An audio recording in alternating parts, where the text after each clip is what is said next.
ಚೀನಾಕ್ಕೆ ಟಕ್ಕರ್ ಕೊಡಲು ಭಾರತದಿಂದ ಐಒಎಸ್ ಸಾಗರ್ ಈಗ ಕಾರ್ಯಾಚರಣೆಯನ್ನು ಆರಂಭ ಮಾಡ್ತಾ ಇದೆ. ಕಾರವಾರದ ಕದಂಬ ನೌಕಾನೆಲೆಯಿಂದ ಕಾರ್ಯಾಚರಣೆ ಪ್ರಾರಂಭವಾಗಿದೆ.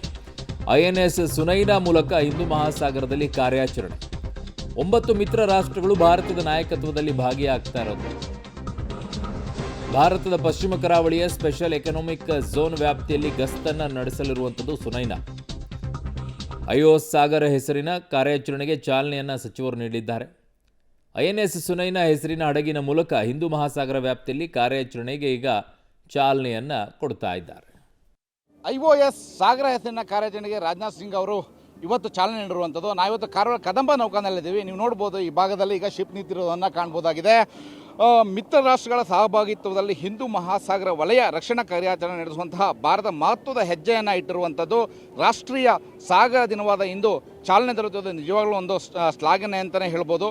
ಹಿಂದೂ ಮಹಾಸಾಗರ ವ್ಯಾಪ್ತಿಯಲ್ಲಿ ಚೀನಾ ತನ್ನ ಪ್ರಾಬಲ್ಯವನ್ನು ಸಾಧಿಸುವ ಪ್ರಯತ್ನದ ಬೆನ್ನಲ್ಲೇ ಭಾರತ ತನ್ನ 9 ಮಿತ್ರ ರಾಷ್ಟ್ರಗಳನ್ನು ಒಳಗೊಂಡು ಹಿಂದೂ ಮಹಾಸಾಗರದಲ್ಲಿ ಕಾರ್ಯಾಚರಣೆಗೆ ಇಳಿದಿರುವಂಥದ್ದು. ರಾಷ್ಟ್ರೀಯ ಸಾಗರ ದಿನವಾದ ಇಂದು ಭಾರತೀಯ ನೌಕಾಪಡೆ ಈ ಪ್ರಯತ್ನದಲ್ಲಿ ರಕ್ಷಣಾ ಸಚಿವ ರಾಜನಾಥ್ ಸಿಂಗ್ ಅವರು ಕಾರವಾರದಿಂದ ಇಂದು ಚಾಲನೆ ನೀಡಿರುವಂಥದ್ದು. ಹಿಂದೂ ಮಹಾಸಾಗರ ವಲಯ ವ್ಯಾಪ್ತಿಯ ಹೆಸರಿನ ಕಾರ್ಯಾಚರಣೆಯನ್ನು ಘೋಷಿಸಿದ್ದು ಸುನೈನಾ ಹೆಸರಿನ ಹಡಗಿನಲ್ಲಿ ನಿಯೋಜನೆ ಮಾಡಿದ್ದಾರೆ. ನೀವು ನೋಡ್ಬೋದು, ಈ ಭಾಗದಲ್ಲಿರುವಂತಹ ಹಡಗೇನಿದೆ ಅದು ಸುನೈನಾ ಹಡಗು. ಈ ಹಡಗು ಕೊಚ್ಚಿಯಲ್ಲಿ ತನ್ನ ಸಮುದ್ರದ ಪರಿಕ್ರಮ ಹಾಗೂ ಬಂದರು ಪರಿಶೀಲನೆ ನಡೆಸಿಕೊಂಡು ಕಾರವಾರಕ್ಕೆ ಇವತ್ತು ಆಗಮಿಸಿರುವಂಥದ್ದು.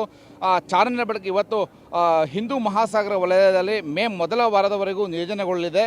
ನೌಕೆಯ ಭಾರತ ಮತ್ತು ಪಶ್ಚಿಮ ಕರಾವಳಿಯ ಸ್ಪೆಷಲ್ ಎಕನಾಮಿಕಲ್ ಝೋನ್ ಮತ್ತು ವ್ಯಾಪ್ತಿಯಲ್ಲಿರುವಂತಹ ಗಸ್ತು ನಡೆಸಲಿದೆ.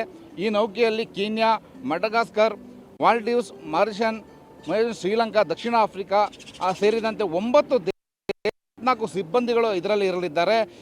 ಇವರಿಗೆ ಸಾಗರ ರಕ್ಷಣೆ, ಗಸ್ತು, ಆಮೇಲೆ ಹಡಗುಗಳ ಪರಿಶೀಲನೆ, ಅಕ್ರಮಗಳ ಜಪ್ತು ಮಾಡುವಂಥದ್ದು, ಅಗ್ನಿಶಮನ ಮಾಡುವಂಥದ್ದು, ಸಾಗರ ಸಂವಹನ, ಆಮೇಲೆ ಸಿಮೆಂಟ್ ಶಿಪ್ ಸಾಗರ ಮಧ್ಯದ ಸವಾಲುಗಳನ್ನು ಪರಿಶೀಲನೆ ಮಾಡುವಂತಹ ಒಂದು ಕಾರ್ಯಾಚರಣೆಯನ್ನು ಮಾಡುತ್ತೆ. ಆಫ್ರಿಕಾ ದೇಶಗಳಿಗೂ ಕೂಡ ಈ ಹಡಗುಗಳು ತೆರಳುತ್ತವೆ.